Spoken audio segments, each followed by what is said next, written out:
آج ہم ایک ایسے گناہ کی بات کریں گے جو انسان کی دنیا اور آخرت دونوں کو برباد کر دیتا ہے، اور وہ ہے جھوٹ۔ نبی کریم صلی اللہ علیہ وسلم نے فرمایا ہے، جھوٹ برائی کی طرف لے جاتا ہے اور برائی جہنم کی طرف لے جاتی ہے۔ آج ہم معمولی فائدے کے لیے جھوٹ بول دیتے ہیں، لیکن بھول جاتے ہیں کہ اللہ تعالیٰ ہر بات سن رہا ہے، ہر عمل کو لکھ جا رہا ہے۔ بعض لوگ نماز بھی پڑھتے ہیں، روزہ بھی رکھتے ہیں، لیکن زبان سے جھوٹ بولنے سے باز نہیں آتے۔ یاد رکھیں، جھوٹ اعتبار ختم کر دیتا ہے، رشتے توڑ دیتا ہے، اللہ کی ناراضگی کا سبب بنتا ہے۔ اگر ہم چاہتے ہیں کہ ہماری دعائیں قبول ہوں اور رزق میں برکت ہو اور دل کو سکون ملے تو ہمیں سچائی کو اپنانا ہوگا۔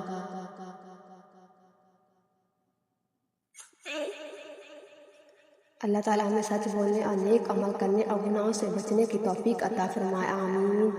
میرے چینل کو سبسکرائب ضرور کیجیے گا۔